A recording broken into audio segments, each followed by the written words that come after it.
बिस्मिल्लाहिर्रहमानिर्रहीम। अस्सलाम वालेकुम नाज़रीन, आप देख रहे प्रोग्राम पब्लिक ओपिनियन और मैं हूं आपके साथ ज़रिया बिरफा। नाज़रीन, मशरिक़ वुस्ता आलमी तवज्जो का इस वक्त मरकज़ बना हुआ है क्योंकि सऊदी वली अहद मोहम्मद बिन सलमान ने अहम दौरा अमरीका किया, जिसमें उनकी मुलाकात अमरीकी सदर डोनाल्ड ट्रंप से हुई और अमरीकी सदर से मुलाकात में गजा अमन मंसूबे, इब्राहिमी मुआहदे में शमूलियत और सिविल न्यूक्लियर ताउन जैसे संगीन और तारीखी मामलात पर बातचीत की गई। अमरीकी सदर ने सऊदी अरब को F-35 लड़ाका तैयारे और तकरीबन 300 टैंक फ्राहम करने का वादा किया, जबकि वली अहद ने इब्राहिमी मुआहदे में शमूलियत को आज़ाद और पुरअमन फ़लस्तीनी रियासत के क़याम से मशरूत किया। इस मुलाकात ने न सिर्फ मशरिक़ वुस्ता के देरपा अमन के इम्कानात को उजागर किया, बल्कि अमरीका और सऊदी अरब के दरमियान दिफाई और इक़्तिसादी ताल्लुकात में भी नई राहें खोल दी हैं। इसी दौरान पाकिस्तान भी सियासी और इंतज़ामी मंजरनामा अगर हम उसका देखें तो वहाँ पर हलचल का शिकार है। मुल्क में नए सूबे बनाने के हवाले से मौसर आवाज़ें बुलंद हो रही हैं और 28वीं आइनी तरमीम में इस हवाले से मुमकिना तब्दीलियों पर गौर किया जा रहा है। मुस्तफ़ा कमाल और दीगर सियासी रहनुमा बल्दियाती इदारों को ज़्यादा इख्तियार देने के हक़ में हैं, जबकि ये बहस भी जारी है कि क्या हकीकी इस्लाह नए सूबे बनाना है या फिर मौजूदा अज़ला को माली और इंतज़ामी इख्तियार देकर बेहतर मनसूबाबंदी और मौसर कंट्रोल मुमकिन बनाया जा सकता है। NFC और इख्तियारात की तकसीम के मामलात में चारों सूबाई वज़राए आला का मुत्तफ़िक होना भी एक अहम चैलेंज है, जो मुस्तक़बिल की सियासी तश्कील में अहम किरदार अदा करेगा। मुल्की मईशत के मैदान में भी मुतादिद अहम पेशरफ्त और चैलेंजेस हैं, जबकि गुज़िश्ता 4 माह में करंट अकाउंट खसारा तकरीबन $753 मिलियन तक पहुँच चुका है, जिसकी वजह से बढ़ती दरामदात और सुस्त बरामदात हैं, जबकि बैरूनी शोबे पर दबाव भी बढ़ रहा है और स्टॉक मार्केट में बेहतरी के बावजूद अवामी सतह पर इसका फ़ायदा महदूद हो रहा है। खुशाइंद बात तो ये है कि मकामी IT सेक्टर की बरामदात में पहली बार इजाफा देखने को मिला और माली साल 2025 के इब्तदाई 4 माह में IT की बरामदात $1 अरब 20 करोड़ तक जा पहुंची हैं। अक्टूबर में सिर्फ एक माह में 38 करोड़ 7 लाख डॉलर की बरामदात हुई, जबकि गैर मुल्की सरमायाकारी भी बढ़ रही है और अक्टूबर में ही 178.9 मिलियन डॉलर तक पहुंच चुकी हैं, जबकि मजमूई सरमायाकारी इस साल 273.7 मिलियन डॉलर तक जा पहुंची है। गुज़िश्ता साल के मुकाबले में 20% ज़्यादा हो गई है, जबकि ये इस वक्त की इकॉनमी की सिचुएशन जो है वो हमारे सामने है। इन्हीं टॉपिक्स पर बात करते हैं। रिजवान रज़ी साहब और इसारान साहब मेरे साथ मौजूद हैं। रज़ी साहब, ज़रा सबसे पहले इंटरनेशनल एस्पेक्ट्स के ऊपर बात करते हैं, क्योंकि कल भी हम इस हवाले से जिक्र कर रहे थे। आप ही ने कहा कि एक बड़ी इंपॉर्टेंट मुलाकात है सऊदी वली अहद और अमेरिकी सदर डोनाल्ड ट्रंप के दरमियान। सर, ये मुलाकात तो हो गई और इस मुलाकात में जो सऊदी वली अहद की स्टेटमेंट भी सामने आई इब्राहिम अकॉर्ड के मंसूबे को लेकर, उन्होंने फ़लस्तीन की अमन से उसको मशरूत करार दिया। सर, आप इस स्टेटमेंट की इम्पोर्टेंस को गज़ा में अमन के हवाले से किस तरह से फोर्सी कर रहे हैं? देखिए, बहुत सारे लोगों ने ये प्रोपेगेंडा कर रखा है या ये तासुर देने की कोशिश की है कि जैसे मोहम्मद बिन सलमान जो हैं वो तो बिछे पड़े हैं और वो किसी भी वक्त इब्राहिम अकॉर्ड को साइन कर सकते हैं।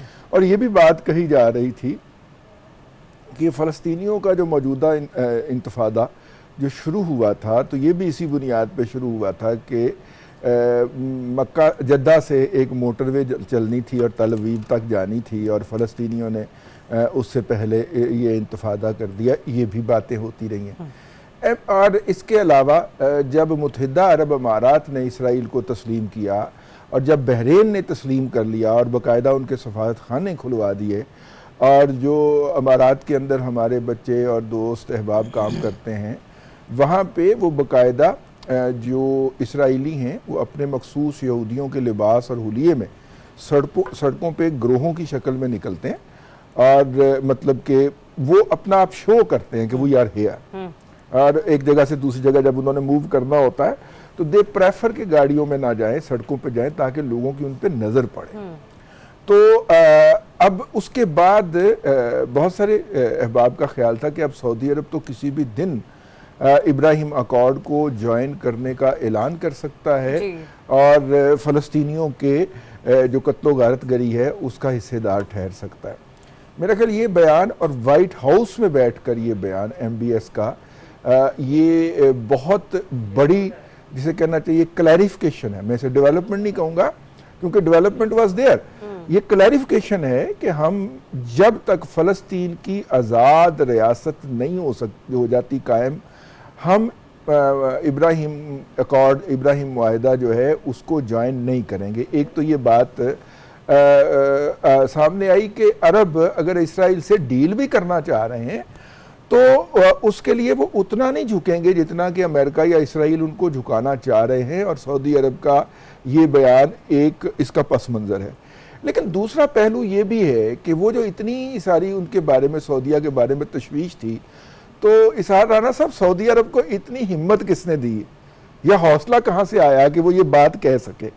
तो फिर इसके निशानात आपको मिलेंगे जो पिछले दिनों पाकिस्तान और सऊदीया के दरमियान तस्वीराती यानी कि स्ट्रेटेजिक और डिफेंस एग्रीमेंट हुआ है, इसी पे उसकी तरफ चले राणा जाते साहब से ओपिनियन ले भी लेती हूँ। राणा साहब, एक तो आपने रज़ी साहब ने जो सवाल यहाँ पे किया, सवाल नहीं, मैंने तो गेंद दी है। हाँ वही मैं कलीमुल्लाह से सलीमुल्लाह कह लेंगे सवाल, क्वेश्चन फ्लोर जो किया उन्होंने, एक तो मुझे उसका जवाब दीजिएगा और दूसरा मुझे ये भी बता दीजिएगा कि ये जो सिविल न्यूक्लियर मुआहदा हुआ है अमेरिका और सऊदी अरब के दरमियान, सर ये भी तो इम्पोर्टेंट है ना, अगर पाकिस्तान के साथ हुआ है तो हुआ तो फिर अमेरिका के साथ भी है, जिसमें सऊदी अरब को 35 लड़ाका तैयार है, जबकि 300 टैंक जो है सऊदी अरब वो अमेरिका से खरीदेगा। सर ये भी कोई छोटी अमाउंट तो नहीं है? नहीं, ये तो $1 ट्रिलियन का क्या नाम है, उन्होंने ऐलान किया है शाह सलमान ने कि हम वो इन्वेस्टमेंट करेंगे। इन्वेस्टमेंट अलहदा है और ये जो असला ख़रीदा जाएगा ये अलहदा है। यानी जो अमेरिका की इकॉनमी जवाल का शिकार है, उससे एक्चुअली शाह सलमान साहब ने जाके MBS ने एक ऑक्सीजन फराम की है, ताकि वो कभी थोड़ी सी ऑक्सीजन पाकिस्तान को भी फराम कर दें। अगर हमारे हल्ला शेरी के ऊपर वो इतने दिलेराना इकदाम कर रहे हैं तो हमारे दुख दलदर भी दूर कर दें तो कोई बुराई नहीं है।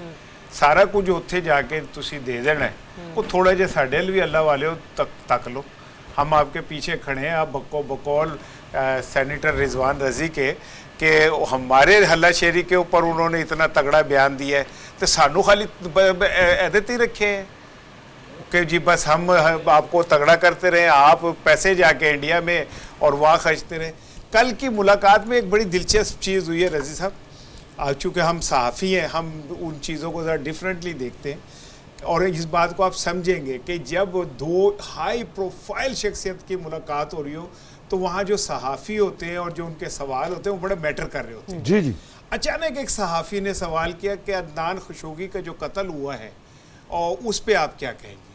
अब ये छेड़ है शाह सलमान साहब की, क्योंकि ये कत्ल उनके ऊपर डाला गया और कहा यह जाता है कि इस कत्ल के ज़रिए उन्हें ब्लैकमेल किया, रिपोर्ट्स के मुताबिक। मैं नहीं कह रहा, जो रिपोर्ट्स हैं। तो ये सवाल देखेंगे कितने क्रिटिकल मौके पे किया गया और उनसे करवाया गया, जिसकी वजाहत ट्रंप ने दी कि नहीं नहीं इनका कोई ताल्लुक नहीं है, ऐसी कोई बात नहीं। यानी आप देखें कि वो नफ्सियाती गेम कैसे हमारे हुक्मरानों के साथ खेलते हैं और साइकोलॉजिकल गेम किस तरह असाब के साथ वो हमारे खेल रहे होते हैं। इस सारी गेम में वो मिसाल आप अक्सर दिया करते हैं, चोर को कहे चोरी कर, शाह को बोले तेरा घर लुट रहा है, घर लुट रहा है। अच्छा, और एक सुने, उधर एक और भी दिलचस्प बात हुई। एक और खातून सहाफ़ी थी, वो ज़रियाब जितनी बहादुर थी और बड़ा दिल जुगरा था उनका, उन्हें पीका और टीका से भी डर नहीं लगता था। उन्होंने भी एक सीधा सवाल खड़का दिया ट्रंप को। अब ट्रंप साहब आगे से क्या कह रहे, कहते हैं आप कौन से चैनल से? उन्होंने कहा जी मैं फला। कहते हैं आप फेक, आपका चैनल फेक है, आप भी झूठी है। अंदाजा करें कि ट्रंप किस लेवल के ऊपर जाके ट्रोलिंग करता है और क्या कौन सी सिचुएशन थी जिसमें वो ये ट्रोलिंग कर रहा था। नहीं, और भी मिसालें हैं। आप जियो से हैं तो आपके साथ तो ऐसे होगा, मतलब ऐसी मिसालें और मौजूद हैं। नहीं, पॉपुलर लीडरशिप बिल्कुल ऐसे करती है, लेकिन तो उनके साथ बैठे हुए जो मतलब जिन पे कत्ल के इल्जाम हो वो चुप रहते हैं, वो खामोश रहते हैं ऐसे मौके के ऊपर। तो मैं ये समझता हूँ कि प्रैक्टिकली अगर देखा जाए तो ये शाह सलमान का बहुत अच्छा एक फैसला है कि जब तक रियासत फ़लस्तीन का फैसला नहीं होता हम इब्राहिम अकॉर्ड में नहीं जाएंगे। हालांकि आज जब हमास ने हमला किया था तो उससे पहले ये तय था कि अगले दिन ये अकॉर्ड होने जा रहा है और तब इस सऊदी अरब की ऐसी कोई शर्त नहीं थी। ये तो हमास के उसके बाद ये जाके इस तरह की सिचुएशन बनी और फिर हमारे इसी सारी सिचुएशन में रजी साहब एक और भी इम्पोर्टेंट स्टेटमेंट आई ना, वो तो पहले मैंने शाह सलमान वाली स्टेटमेंट को कोट किया, अब जरा डोनाल्ड ट्रंप की तरफ आ जाइए। उन्होंने कहा कि भारत दोबारा पाकिस्तान पर जंग मुसल्लत करने वाला था, मतलब ये नहीं कि ये कि डोनाल्ड ट्रंप ने इंटरवीन किया और भारत को ऐसा करने से रोका। अमेरिकी सदर इस मतलब माजी में किए जाने वाले हमले की तस्दीक कर चुके हैं, जो कि नहीं किया गया उनकी पर या उनके कहने पर भारत ने ऐसा कुछ स्टेप नहीं लिया गया। सर, ये बावर कराने का या ये बात कहने का मकसद था क्या, और अगर ऐसा था भी तो सर उसका बैकग्राउंड क्या है? मतलब भारत ने तो फिर इसका मतलब बाज नहीं आना, और वो फिर कब तक डोनाल्ड ट्रंप की सुनता रहेगा? जी, वो चूंकि पाकिस्तान को सऊदीया का और सऊदीया को पाकिस्तान का दोस्त समझते हैं या करीबी समझते हैं, तो इसलिए उन्होंने सऊदी अरब को ये बावर कराना ज़रूरी ख्याल किया कि हम आपके ही सिर्फ खैर खा नहीं, आपके भाई के भी खैर खा है, आपके प्यारों के भी खैर खा हैं। तो बुनियादी मकसद तो उसके अंदर ही है, आपके प्यारों की खैर, ठीक है ना, हम उनके भी खैर खा है। लेकिन मुझे एक बात की समझ नहीं आई, ये 8 पे जाके गिनती रोक क्यों दी है? क्योंकि ये गिनती डबल डिजिट तक तो जानी है तैयारों की। मोदी साहब जो हैं वो 8 तैयारों का बता के, तो उसके बाद काफ़ी दिन हो गए हैं उन्होंने 8 ब्यूटीफुल प्लेन जो है ना, ब्रांड न्यू प्लेन का तस्करा नहीं किया।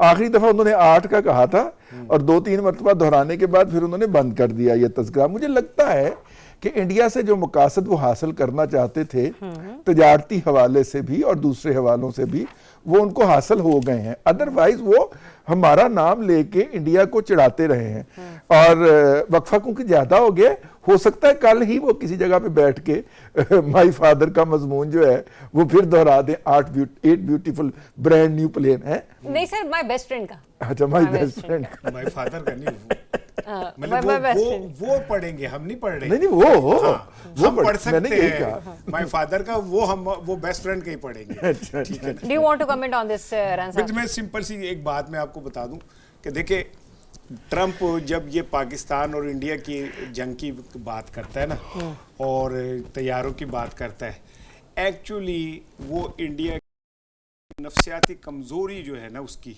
उसे बार बार उजागर करता है और उसे एक एहसास खौफ का शिकार करता है। और इसके बाद जो उन्होंने सौदा सऊदी अरब में बेचा है, वो ही उन्होंने इंडिया में बेचना है। अपने तैयारे बेचने हैं, अपना असला बेचना है और अपने पैसे खड़े करने हैं। लेकिन इन तमाम हालात के अंदर अब पाकिस्तान, तो हम तो सियाने नहीं हुए, हमारे तो एतमाद बहाल हो गया ना। हमारी पाक अफवाज ने जिस तरह एक दुनिया को सरप्राइज दिया, उसके बाद दुनिया की नफ्सियात बदल गई है सोचने की पाकिस्तान के हवाले से। And credit all goes to Pakistan army. मैं इस 6 दिन की लड़ाई को पिछले 100 साल में आलम इस्लाम की एक बड़ी फतह करार देता हूँ। एक अरसे बाद हमने कोई एक बड़ी खबर सुनी थी, लेकिन इसके बावजूद मेरा ख्याल है कि मैं तो यही दरख्वास्त करूँगा कि जंगो शंगों में कुछ नहीं रखा। पाइन जेड़े पैसे तुसी तैयारियां ते खर्चने ने ना, वो किसी स्कूल पे लगा दें, किसी झुग्गी शुग्गी पे लगा दें तो ज़्यादा बेहतर है। अब वो कौमें मजबूत होना तो दुनिया की कोई ताकत उन्हें नुकसान नहीं पहुँचाती। देखिए, इसार राना साहब ने बड़ी कमाल की बात कही है। ये जो कुछ असलों पे खर्च होता है, उसकी निस्बत अगर ये तालीम पे खर्च हो और अगर ये हस्पतालों पे खर्च हो और लोगों को घर घर तक सहूलत पहुँचाने पे खर्च हो, जैसे आजकल पंजाब में आप अगर बीमार हो जाएं तो आपकी दवाइयाँ हर महीने आपको घर डिलीवर हो जाती हैं। एक छोटा सा जेस्चर होता है, ठीक है, हो सकता है आप अफोर्ड कर सकते हो, लेकिन अगर ऐसा हो जाता है तो it makes a lot of, जिसे कहना चाहिए बिलीफ, ये लोगों का रियासत के ऊपर एतबार बढ़ाता है। तो इसलिए मेरा ख्याल ये है कि वो भी का होना चाहिए, साथ में दिफा भी होना चाहिए, और सेहत की सहूलियात जो हैं और तालीम की सहूलत जो है, ट्रैवल करने की, सफ़र करने की सहूलत जो है, ये भी दस्तयाब होनी चाहिए आम अवामुन्नास तक। इस वक्त ग्लोबल ट्रेजिडी ही यही है कि असले के ऊपर और स्पेस प्रोग्राम के ऊपर तो हम बहुत कुछ खर्चा कर रहे हैं, और लोगों को बुनियादी, अब देखिए ना, 60% आबादी है भारत में, उनके पास टॉयलेट की सहूलत नहीं है। तो अब भारत जो है वो $650 अरब डॉलर का ज़र मुबादला रखने का दावेदार है। असी चुल्हे च पाना है उन्होंने, अगर वहां के लोगों के काम नहीं आ रहा बुनियादी सहूलत के लिए, तो बिल्कुल बजा आपने तवज्जो दिलाई। और मैं ना रजी साहब, मैं पिछले 1 हफ्ते से अब प्लान कर रहा हूँ कि मैंने बाहर नहीं निकलना एहतियाती तौर पे ना। कहाँ, घर से बाहर नहीं निकलना? हाँ जी, एक इश्तहार सुना है कि स्मोक की वजह से सुबह और शाम बाहर नहीं निकलना। तो मैंने कहा दोपहर को मेरा दिल नहीं करता निकलने को। आप वैसे तो भी सोए होते मेरा हैं। हाल पूरा हफ्ता जो है ये प्लान कर रहा हूँ, क्योंकि पंजाब हुकूमत ने इतला दे दी है कि भाईजान जागते रहना तो 13:30 रहना। अच्छा, आप ये सोच रहे, मैं वहां पे फंसी हुई हूँ जहाँ पे रजी साहब ने भी बोला कि पंजाब में घर घर दवाइयां मिल रही हैं। केड़े पासे? हाँ, ऐसे पासे ही, ऐसे वैसे अल्लाह ना करे ये तो हम लोग पर। रजी साहब के पास है, ना, ना। क्योंकि सेनेटर रजी कल रिजवान देखिए, रजी साहब कल ने देखिए, सेनेट में जाके हाँ। पंजाब हुकूमत का मुकदमा लड़ना है। कल देखिए, इन्होंने कहना है कि जी तू बाहर सेनेट में सड़कों पंजाब पे हुकूमत का कौन सा दरख्तों मुकदमा? के ऊपर पेनाडोल लटकी ओ हुई है, भाईजान, लोग गुजरते हुए टिड़िच करके तोड़ते हैं और पेनाडोल मुंह में डालते हैं और ऐसा एकदम है एक तो बंदा- इसार राना, भी लगवा लेते इसार हैं। राना आप बीमार हो, अल्लाह ना करे मरियम कभी नवाज बीमार शरीफ आपको घर दवाई मैं ना कह रहा हूं, पहुंचाए अल्लाह ना तो करे मैं कि देनेदार बीमार हूं। हूं, और अल्लाह ना करे कि मुझे इन लोगों की दवाई खानी पड़े, क्योंकि अगर इनकी आमीन, दवाई में असर आमीन, होता तो मैं आमीन। अपना इलाज कराने बाहर ना जाता। आमीन। अच्छा, पाकिस्तान अब में आप इलाज आ करा जाइए। दिया। इसार राना साहब अगर वो इन लोगों दोस्त की हैं हमारे, दवाइयों में असर होता तो। इसार राना साहब हमारे वो दोस्त हैं। इस तरह के कल दोस्तों ने तीन एक ने मुझे फोन के ऊपर बताया कि इस वक्त ठोकर न्याज बेग के ऊपर बड़ा शदीद किस्म का ना वो ट्रैफिक जैम है। अच्छा, मैंने अच्छा, एक ने कहा कि जी उनकी पार्टी ठीक है, यानी कि पीटीआई ने कोई मुजाहरा कर रखा है तो देखें कैसे शहर को जैम कर दिया। दूसरे ने कुछ और कहा, तीसरे ने कुछ और कहा। वो मैंने फिर एक बरखुरदार हैं, स्टूडेंट रहे हुए हैं लेकिन अब पुलिस में आला मुकाम पे है, मैंने उनको फ़ोन किया कि यहाँ पे हो क्या रहा है। कहते कि जी एक साहब की बहुत महंगी किस्म की गाड़ी जो कि बिजली पे चलती है, ठीक है, वो बंद हो गई है फास्ट लेन और सेकंड लेन के अंदर बंद हो गई है, और उसने तकरीबन 2 लेन्स रोक ली हैं, तो लिहाजा उसकी वजह से ट्रैफिक ब्लॉक है, कोई मुजाहरा नहीं हो रहा, कोई कुछ चले, नहीं है। नहीं, लेकिन मैं तो जरिया जो बात कह रहा हूँ ना, Quickly, हाँ, एक बिल्कुल। आदमी जा रहा था, उसे तरबूज मिला, उसने तोड़ा ना अंदर तो से जिन जिन निकल निकल आया। आया। उसने कहा क्या हुक्म है मेरे आका? उन्होंने कहा मुझे डीएचए में कोठी बना दे। उन्होंने कहा पागल के बच्चे, मैं खुद तरबूज में रह रहा और हूँ। अब तुम्हें जो अपना DHA इलाज कराने बाहर जा रहे हैं, उन्होंने हमारा खाक इलाज करना है। चले बाहर तो ठीक जा है, रहे चले हैं। जी एक ब्रेक लेते हैं, को फिर से ज्वाइन करते हैं। 28वीं आईनी तरमीम के हवाले से मुतवक्को 28वीं आईनी तरमीम के हवाले से बातचीत करते हैं। स्टे ट्यून्ड जी, वेलकम बैक वंस अगेन। नाज़रीन, मुतवक्को 28वीं आईनी तरमीम के हवाले से बातें होना शुरू हो चुकी हैं। कल तक तो सिर्फ बल्दियाती निज़ाम, NFC अवार्ड की मुनसिफाना तकसीम, इसके हवाले से डिस्कशन हो रही थी। अब वही मुस्तफ़ा कमाल साहब जिन्होंने कल बल्दियाती निज़ाम के हवाले से बातचीत की थी, अब उन्हीं के हवाले से ये गुफ्तगू भी गर्दिश करती हुई नजर आ रही है कि नए सूबे बनाने के हवाले से जो है वो इसमें पेशरफ्त नजर आएगी 28वीं आईनी तरमीम में। अगर बल्दियाती बिल पर पेशरफ्त नहीं होती तो सिंध में सूबा बनेगा। ये खैर बात कोई अब की नहीं है, इस किस्म की गुफ्तगू पिछले 2-2.5 माह से हो रही है, लेकिन क्या ये वक्त आन पहुंचा है कि अब हम नए सूबों की तरफ जाएंगे और ये हतमी फैसला हो जाएगा कि 28वीं तरमीम के अंदर ही ये वाली शिक जो है उसको शामिल कर लिया जाएगा? इसारा नसब मुझे ये बताएगा कि नए सूबे जो हैं इंतजामी मामलात के हवाले से अगर मैं देखूं बड़े शहरों के हवाले से, तो सर आपको लगता है कि ये एक मौसर हल हो सकता है मसाइल की कमी के लिए? देखिए, जो सूबे नए बनते हैं ना, तो उससे पूरी फेडरेशन की जो का ढांचा है ना वो तब्दील होता है। सही। मिसाल के तौर पे पंजाब में अगर जनूबी पंजाब का एक सूबा बना देते हैं आप, हज़ारा वाले अपना कह देते हैं, वहाँ पे हैदराबाद, कराची, ठीक है, तो ये इसके लिए पूरा एक मैकेनिज्म आपको डेवलप करना पड़ता है। और अगर इसके पीछे आपके की ख्वाहिश ये है कि आवाम को सहूलियात मिले, तो ज़िले हुकूमतों से तो बेहतरीन रास्ता कोई भी नहीं है। सही। जिसमें आपके दरवाजे के ऊपर आपको एक मसाइल का हल मौजूद है। हम उस तरफ तो जाते नहीं। यानी 18वीं ये 26वीं 27वीं तरमीम में जब MQM ने ये तजवीज़ पेश की थी ज़िले हुकूमतों की, जो कि चार्टर ऑफ डेमोक्रेसी का भी सबसे अहम हिस्सा है, तो हमने चार्टर ऑफ डेमोक्रेसी में से सिर्फ आईनी अदालत उठा ली, जो उस वक्त आईनी अदालत का मकसद ये था कि जो मुशर्रफ के 6-7 साल इक़दामात थे, गैर आईनी एक अदालत बना के उन तमाम इक़दामात को नल एंड वाइड कर दिया जाए। हमने उसे मुस्तकिल तौर पे अपने सर पे बिठा लिया। अभी इतला ये कि वहाँ पे अदालत में ना प्रॉपर चीज़ें पहुँची हैं ना भी कुछ और, लेकिन हमने वो बिस्मिल्लाह करके शुरू कर दिया। लेकिन ज़िले हुकूमतों का तो हमारे पास ऐसे चुटकी बजाएं तो हमारे सामने खड़ी है, इंफ्रास्ट्रक्चर मौजूद है ज़िले हुकूमतों का, और एक अरसे से पंजाब और में ऑपरेशनल है, हमने उसे रोका हुआ। हाँ, पंजाब के अंदर ये प्रैक्टिकल मुशर्रफ के दौर में जिले हुकूमतों ने प्रॉपरली काम किया, मैंने देखा हुआ है, ठीक है ना। तो जो असल अवाम के मसाइल हैं हम उस तरफ नहीं जाएंगे। मतलब आप ये कहना चाह रहे हैं राणा साहब कि नए सूबे मसाइल का हल नहीं, बजाय इसके कि जो अजला हैं उनको आप जो है ना वो माली इख्तियार सौंप जी, दें। मैं बल्कि मियां आमिर साहब से और डॉक्टर अब्दुल रहमान साहब से भी दरख्वास्त करूंगा, वो नए सूबों के लिए उन्होंने पिछले कुछ दिनों से काम शुरू किया है। मेरी उनसे दरख्वास्त है कि आप जिले हुकूमतों के लिए बात करें, ताकि जो अवाम को फौरी रिलीफ मिल सकता है ना उसकी तरफ जाएं, ना कि एक बंदा बीमार है उसको तो 10,000 किस्म की बीमारियां हैं, आप उसे कहिए ऐसा इलाज जेड़ा है ना वो बस लंदन ही होएगा। भाई जो मैं उनकी नहीं बात कर रहा सर, कभी आपका ध्यान किसी और तरफ चला जाए, मैं लंदन का इलाज सिर्फ उनका ही नहीं होता, मैं एक वैसे बात कर रहा हूँ, किसी का भी हो सकता है, अल्लाह जिसे पैसे दे दे, हाजिर बिन फजल रब्बी। मैं तो ये कह रहा हूँ कि भाई जो पाकिस्तान में इलाज मौजूद है उसको तो कर लें। ज़िले हुकूमत तो मेरे नज़र में, मैंने दुनिया में जितना थोड़ा बहुत स्टडी की है, बाकी सेनेटर रजी बताएंगे इस पे, मैंने जितनी स्टडी की है मैंने ये देखा है कि वहाँ वो रियासतें बड़ी खुशहाल रही जहाँ की ज़िले हुकूमतें मजबूत। अच्छा रजी साहब मुझे ये बताइए, ये आपको लगता है एक तो NFC अवार्ड पर भी पहले ही पंगा है, ठीक है ना, सेहत और तालीम के हवाले से पीपल्स पार्टी की रजामंदी उसके ऊपर दिखती नहीं है। सर नए सूबे तो फिर नए सूबे हैं, वहां तो नई नहरें नहीं निकल सकी। आप मुझे बताएं ये 28वीं तरमीम में नए सूबे आपको नजर आएंगे? देखिए, इस पे जाने से पहले मैं एक बात अर्ज कर दूं, अल्लाह ताला से माफ़ी मांगनी चाहिए।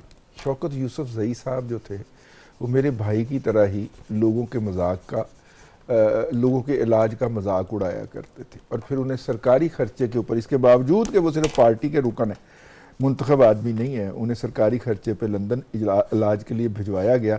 मैं कुछ नहीं कहना चाह रहा इसके ऊपर, अल्लाह तबारक व तआला की लाठी बड़ी बेआवाज़ है, लेकिन मुझे बहुत दुख होगा, इसलिए थोड़ा सा भाई ब्रेक पे पाँव रख लिया करे, बदुआएं ना दे। नहीं थोड़ा सा ब्रेक करे, ना मैं बदुआएं नहीं दे रहा, सुन ले नहीं मेरे जुमला सुन ले, मेरी भाई आपकी बारी है, नहीं ये क्योंकि आपने मुझे कहा मेरी बात सुन ले, मुझे किसी के इलाज से कोई गर्ज नहीं है, मुझे 24 करोड़ लोगों के इलाज से गर्ज है कि जो उनके ऊपर बैठ के हम दावा करते हैं हम तुम्हारे मसीहा हैं और अपनी दफा बाहर भाग जाते हैं, मैं उनके ऊपर इतराज कर रहा हूं। और घर पे दवाई, ताला सबको सेहत दे, घर पे दवाई पहुंचाने का इंतजाम है। चल मैं आगे करते हैं आपको, मुझे पैनाडोल चाहिए रही साहब, अब कह दीजिएगा कि पब्लिक एडमिन से जाके ले लें। पिछले साल पैनाडोल पंजाब में नहीं मिल रही थी। अब आगे आ जाइए। देखिए, ये जो नए सूबे हैं ना, ये एस्टेब्लिशमेंट की बहुत पुरानी ख्वाहिश रही। पाकिस्तान जो है और जुग्राफी हदूद के अंदर ना छेड़छाड़ करते रहना, सर हमारे यहाँ बहुत सारी ख्वाहिशात की तकमील मुमकिन हो गई है ना। कर रहा हूँ ना एस्टेब्लिशमेंट की। अब देखिए ना, अयूब खान साहब ने बहुत सारे इलाके ईरान को बख्श दिए और कुछ चीन को बख्श दिए, क्योंकि जी हम जो है वो अपनी सरहद ज़रा सीधी कर रहे हैं। चीन का राब्ता नहीं था जी बराह रास्त अफगानिस्तान के साथ, हमने वहाँ पे काफ़ी सारा रकबा जो था वो चीन को बख्श दिया कि ये जनाब आप सीधा बखान के ज़रिए मुंसलिक हो जाएं उसके साथ। ये अयूब खान साहब के दौर में हुआ। इसी तरह शाह ईरान के दौर के अंदर बहुत सारा ऐसा इलाका जहाँ से अब आजकल हम कह रहे हैं ना कीमती धातें, वो क्या है जी, रेयर अर्थ मिनरल, जी वो रेयर अर्थ मिनरल वाला बहुत सारा इलाका ईरान का उन्होंने बॉर्डर सीधा करते करते ना अयूब खान साहब ने वो शाह ईरान को तोहफे में दे आए जाके, ठीक है। तो ये हमारे इस्टेब्लिशमेंट जो है इसकी बड़ी ख्वाहिशात है। मौजूदा पाकिस्तान जो 71 से पहले मगरबी पाकिस्तान था, इसको 1 यूनिट बनाने का और फिर तोड़कर दोबारा 4 सूबों में तकसीम करने का जो नहीं बनता था। बहावलपुर की रियासत आज़ाद रियासत थी 1 यूनिट बनने से पहले, कल्लात की रियासत आज़ाद रियासत थी, ये जो आपका ग्वादर है वो अलग इलाका था। भाई उसको जोड़ के इन सबको मर्ज करके आपने बलूचिस्तान बना दिया जो मैनेजेबल ही नहीं रहा। अगर वो रियासती पंजाब के अंदर भी है अलग रियासत अलग रहती तो आज आपको पंजाब के हिस्से बखरे करने का ना होता। मेरी बात पूरी हो जाएगी। हाँ, आपकी की बात पे आती हूँ। यहाँ तो आपने एस्टेब्लिशमेंट के किरदार के हवाले से बात कर ली, नमाजी के हवाले से भी अभी चले और करें जितनी मर्जी करें। मैं यहाँ पे दो चीजें यहाँ पे जुमले छोड़ती हूँ, एक का जवाब मैं आपसे लूंगी, एक का मैं आपसे लूंगी। एक साहब कहते हैं पीपल्स पार्टी के हवाले से कि किसी के बाप में दम नहीं है, कोई ये करके दिखा दे, ठीक है ना। और वो 18वीं तरमीम और नए सूबों के हवाले से गुफ्तगू वहां पर होती है। नए सूबों के हवाले से अगर मैं आ जाऊं तो आपने मुझे इस सवाल का जवाब देना है कि इस सूबे की सीएम जो कि सीएम पंजाब साहिबा हैं, ठीक है ना, वो ये कहती हैं कि किसी ने पंजाब की तरफ उंगली उठाई तो वो उंगली तोड़ दी जाएगी। आप मुझे पीपल्स पार्टी और पंजाब वाला जब पीपल्स पार्टी वाला जवाब दीजिए, आपसे मैं जरा उंगली तोड़ने वाला मैं उधर आता हूँ। अब जनाब 1971 के बाद मगरबी पाकिस्तान बन गया। हाँ। अब मगरबी पाकिस्तान जब पाकिस्तान बना तो इसके 4 फेडरेटिंग यूनिट हुए।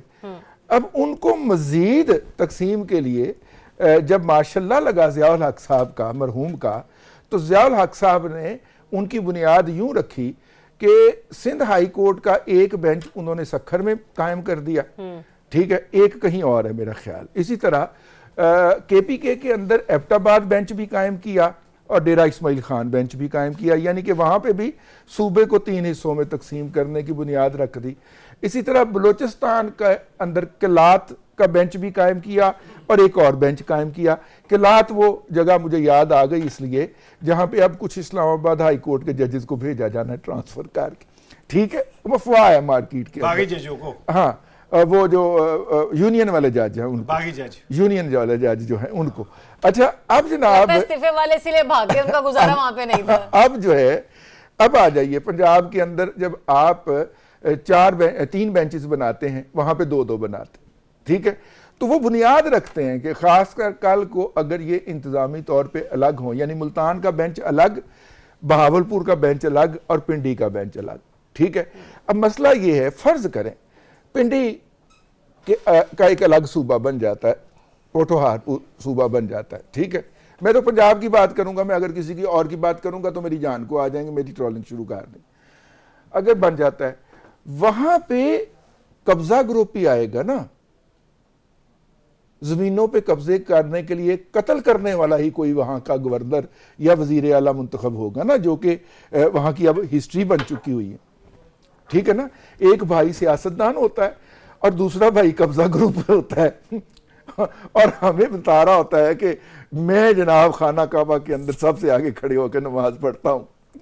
ये वहां पे हाल है ना इस वक्त उस रीजन के अंदर, क्योंकि तेजी से डेवलपमेंट हो रही है, जमीनों की कीमतें जिनकी अदरवाइज कोई प्राइस नहीं लगती थी, वो अब DHAs बन रहे हैं, उसके ऊपर मल्टीनेशनल स्टोरियां ठीक है। चले आपके साइड की स्टोरी, अब आ जाइए पीपल्स पार्टी की तरफ। अभी आना है, हले भी आना है। हाँ, ये आपका फिक्रा, आप ना फिक्रा छोड़ दी तो मैं नाम से। पीपल्स पार्टी जो है वो बड़ी कमाल की पार्टी, वो नेगोशिएशन बहुत प्रॉपर करती। भुट्टो साहब अकलियत में थे, हुकूमत बना गए, ठीक है ना। पीपल्स पार्टी 88 में अकलियत में थी, सादा अक्सरियत उसके पास नहीं थी, हुकूमत बना गई।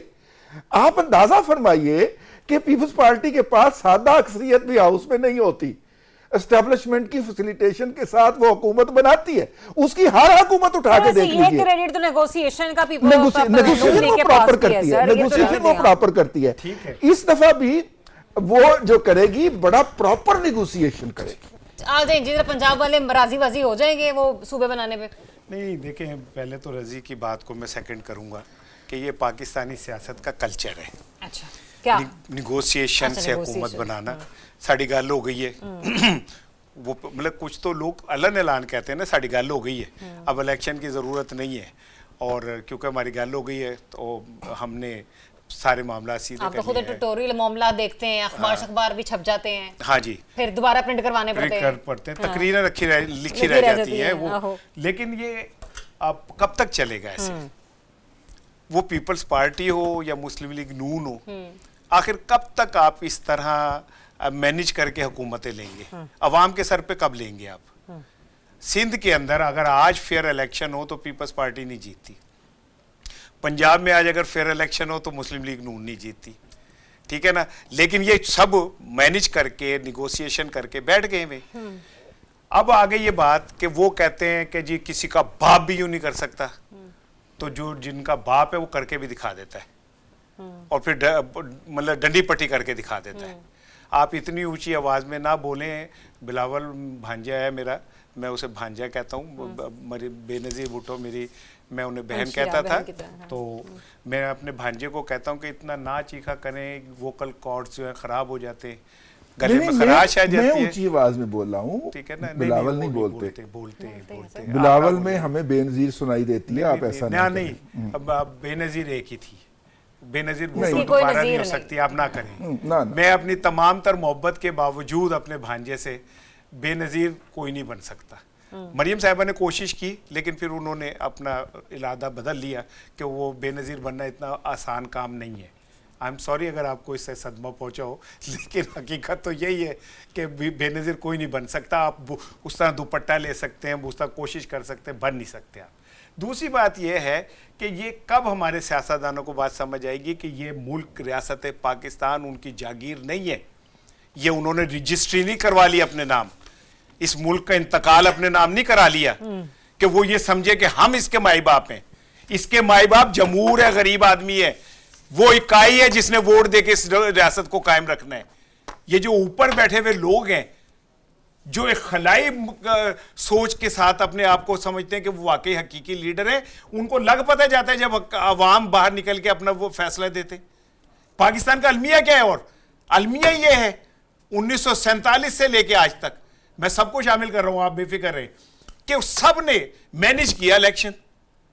अवाम के को तो फैशन के तौर पे वोट डलवाए गए, अदरवाइज पाकिस्तान की सूरत हाल 1971 में ये ना होती जो आज है। अच्छा मैंने एक बात क्लैरिफाई करने सर वो भी कर ले, सवाल ले ले, मुख्तसर से जवाब दूंगी। डिस्क्लेमर वो ये है कि देखिए, मैं ना, आप जब किसी को दिलासा दे रहे हो ना और किसी को गले लगा रहे हों और संभाल रहे हों उसको दुख और तकलीफ की हालत में, तो फिर उसकी बहुत बड़ी बड़ी बातें भी अगर वो कर दे तो आप नजरअंदाज कर देते, वो हालत दुख में होता है। मैंने अपने भाई इसार राना को अगले 10 दिन संभालना है, क्योंकि अगले 10 दिन में ठीक है। इसको 2-3 सदमे पहुंचने हैं। ये जो भी कहता रहे मैंने जवाब नहीं दिया, मैंने संभालना है, ठीक है ना? हम अपने प्रोग्राम में ऑन एयर हमारे देखने वाले ये याद रखें कि अगर आने वाले 10 दिनों में मुझे कोई 2 सदमे पहुंचे तो उसके जिम्मेदार सेनेटर रिजवान रजी होंगे, क्योंकि इन्हें पता है कि क्या हो सकता है। लिहाजा अगर कहीं ऐसा हुआ तो आप देखने वाले भी गवाह रहिएगा कि मैंने जब चोली चुक के बदुआ देनी अपने भाई को नहीं देनी, लेकिन ये जरूर कहना कि तुहानू पता सी, तुसी मैनू कह मैं इसीलिए तो कह रहा हूं कि मैंने आपको संभालना है और मैं अभी भी चले मुझे एक ब्रेक लेनी है। एक सवाल मेरा रह गया था, लेकिन वो मैं सवाल छोड़े जरूर जाती हूँ, उसका जवाब मैं लूंगी ब्रेक के बाद।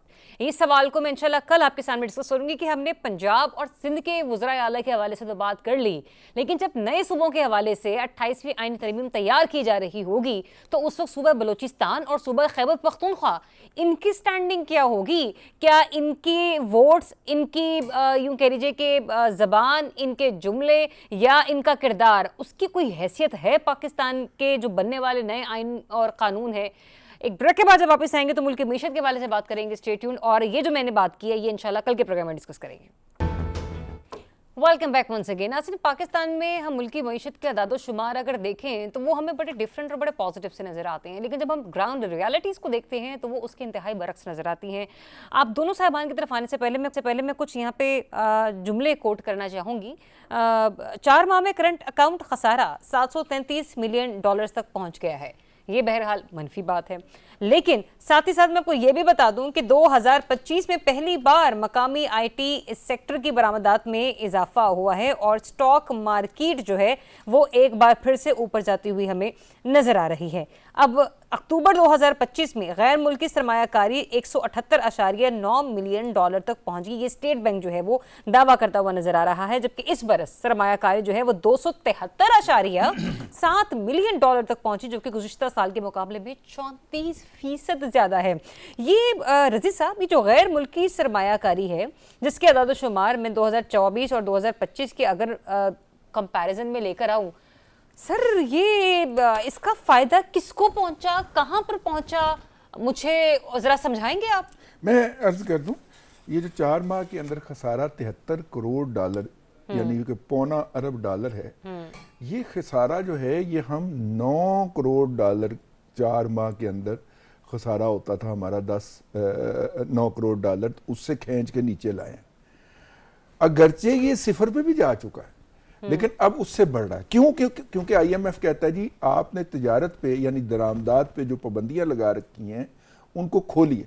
तो जैसे ही हमने खोला है तो वो दौर के जब हमारा खसारा जो था साल का $19 अरब तक गया हुआ है, जारी खातों का खसारा, वो कम करके हम सिफर पे लाए हैं और इसकी कीमत इसार राना हुकूमत ने अदा नहीं की, आपने और मैंने अदा की है। ठीक है, ये जो आपका और मेरा रगड़ा निकला है ना, ये हुकूमत के इस इकदामात के बायस निकला है कि दरामदात के ऊपर पाबंदी लगी, बिजनेसमैन ने चीज़ों की कीमतें बढ़ा ली। वो घी का पैकेट जो कि 1000 ग्राम का था, 1000 मिलीग्राम का, उसे कम करके 900 मिलीग्राम का करके उसकी कीमत 2.5 गुना करके 600 रुपए कर दी गई। और दुनिया के अंदर प्राइसेस कम हो गई, तो बजाय इसके कि वो 250 रुपए पे आती, वो 550 उन्होंने की है।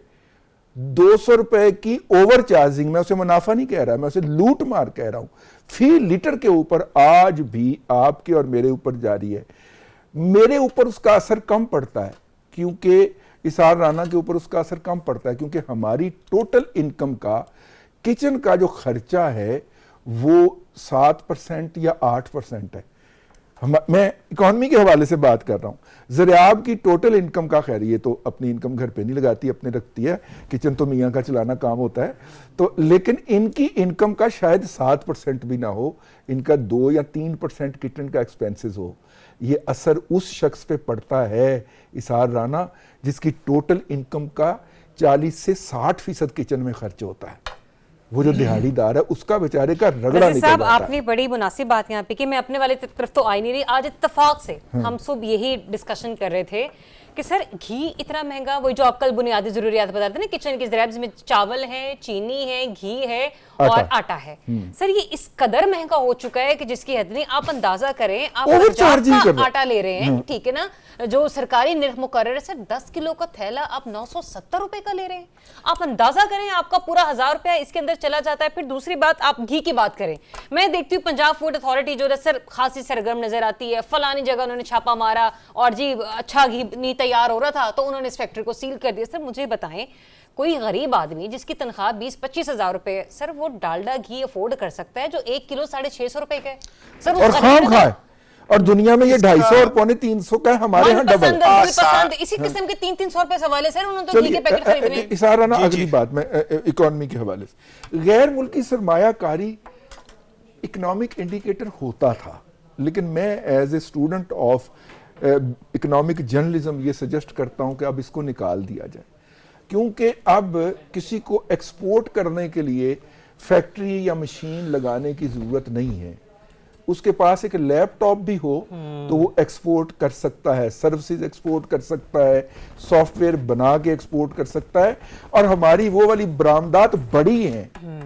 आईटी सेक्टर के हवाले से हम बात कर रहे हैं ना सर, 4 महीने के अंदर 1 अरब 20 करोड़ डॉलर सर, $1.25 अरब हो गई है, तो इसका मतलब है कि $4 अरब को हमारी बरामदात इस साल टच करने जा रही हैं।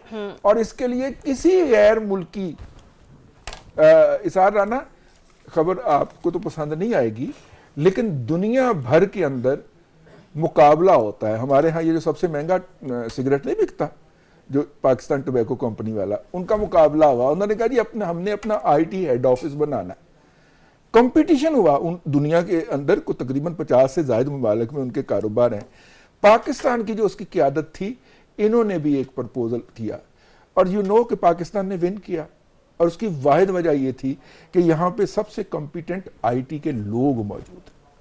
खबर आपने इसलिए छापी है एज एडिटर कि ये तो इश्तिहार बनता है, और वो ये इधर लाहौर में आपके दफ्तर से थोड़ी दूर वो अपना हेड ऑफिस बना रहे हैं, ग्लोबल हेड ऑफिस आईटी का।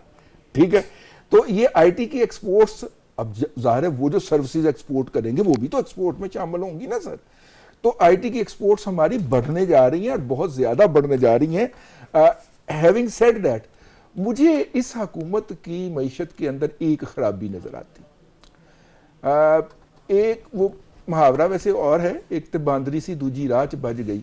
ठीक है, मतलब कि एक तो हमारे फाइनेंस मिनिस्टर साहब जो हैं वो बैंकर थे। बैंकर वैसे ही सहाफ़ी को ना अछूत समझता है, उसके साथ बात नहीं करना चाहता। मेरा सारी उम्र का तजुर्बा है, मैंने फाइनेंशियल जर्नलिज्म किया है। ठीक है, और बैंकर वैसे ही आम बंदे को बंदा नहीं समझता, सहाफ़ी को अछूत समझता है और दूर दूर दूर दूर उसको भगाने की कोशिश करता है। अब जनाब, एक तो वो बैंकर हैं, ऊपर से वो जुडिशरी के दामाद भी हैं। वो किसी जगह पे आके पार्लियामेंट में स्टैंडिंग कमेटी के सामने, सहाफियों के सामने अपने किसी अमल का जवाब देने के लिए तैयार नहीं है। औरंगजेब साहब का मैं नाम लेके बात कर रहा हूं। इस हुकूमत पॉइंट आपका की सबसे बड़ी ट्रेजेडी ये है कि उसकी इकोनॉमिक अचीवमेंट को कोई मीडिया पे बैठ के बयान करने वाला बंदा नहीं है, और अगर वो बयान भी कर लेते हैं तो उनकी स्पीच इतनी इम्पैक्टफुल नहीं होती कि नतीजे के तौर के ऊपर हुकूमत जितनी मर्जी अचीवमेंट कर ले या अवाम आगे से जितना मर्जी शोर मचा लें, औरंगजेब साहब पे कोई असर नहीं। राणा साहब, एक तो वो चंद बातें जो मैंने पहले की थी आपकी खिदमत में, दूसरा ये भी कि सर हम बारहा यही दावे करते हैं कि स्टॉक मार्केट माशाल्लाह बहुत ऊपर जा रही, इतनी ऊपर चली गई है कि अब तो नजर भी नहीं आती। सर स्टॉक मार्केट से फायदा है, यहाँ पे बैठे हुए जो 6 लोग हैं, 3 हम और 3 हमारे जो स्टूडियो में बैठे हुए मेंबरान हैं, आपको है फायदा इससे? ऊपर जाती है नीचे जाती है? मेरा इस टाइम हाल ना, वो एक बंदे ने स्ट्रॉबेरी लगाई हुई थी, तो सुबह से शाम तक कोई लेने नहीं आया। गरीब आदमी, पेंडू मेरी वर्गा। शाम को एक बंदा आया, उसने ना स्ट्रॉबेरी को धूप से बचाने के लिए कपड़ा रखा हुआ था, तो एक बंदे ने कहा की बेच रहे हो, तो खुद भूल गया कि क्या बेच रहे हो। कहता पूछो जरा दसो कि की बेच रहे है। रजी ने इतनी लंबी बात की है कि मैं भूल ही गया कि मैंने क्या कहना है। मुझे लगा ये सेगमेंट ही रजी के लिए बनाया गया आज ना, मैं जो सोचा मेरे सारा दिमाग ही चल बोले राणा साहब, 5 मिनट खुल के बोले। अच्छा, मैं एकदम बीच में बोलने लगता था, फिर रजी कहता था नहीं अभी रुक जाओ। मैं अच्छा फिर सेनेटर रजी, इकोनॉमी मेरी कमजोरी है ना, तो अगर तैयारी कर रहे हैं ना सर, सेनेट में जाके लंबी लंबी तकरीरें करनी है। इकोनॉमी पे इन्होंने लंबे झूठ बोल ले, तो अभी यही तैयारी कर रहे थे इसलिए। अच्छा देखें, बात ये, तुझे किस सवाल की थी वैसे? सर मैं आपसे ये पूछ रही थी कि स्टॉक मार्केट का आपको कोई फायदा है? हाँ, पहले तो आ जाए, आपने जो घी और आटे की बात की, तो मैंने इसका हल निकाला है। हल ये कि घी महंगा है ना, चीनी का आपने हल कर दे दिया था सर, वो शुगर फ्री हो सकता है, मुझे इसका हल समझ नहीं आ रहा। घी और आटा महंगा हुआ है ना, इसका हल ये कि अवाम इसे खाना छोड़ दें। शुगर होती है ना, इसे छोड़ दें। उसका नतीजा ये होगा कि फर्ज करें कि पंजाब की आबादी कोई है 12-13 करोड़, तो एक हफ्ते की इस मेहनत के बाद को 3-4 करोड़ लोग मर जाएंगे, तो महंगाई का ग्राफ खुद ब खुद नीचे आ जाएगा। ठीक है ना। दूसरी बात यह कि अगर आपको ये डालडा घी महंगा मिल रहा है, कोई बात नहीं, आप देसी घी खाना शुरू कर दें। ठीक है, हल है ना मेरे पास। तो मैं औरंगजेब साहब की तरह, मेरे पास हर चीज का, और इसाक डार की तरह हर चीज का हल मौजूद है मेरे पास। इसाक डार साहब जैसा आपा को, आपके बाद मुझे लगता है इसाक डार साहब जैसा बंदा बैठा ना छप्पड़ के पास, एक बंदा गुजरा, उन्होंने कहा गड्डी लंघ जाएगी, उन्होंने कहा लंघ जाएगी।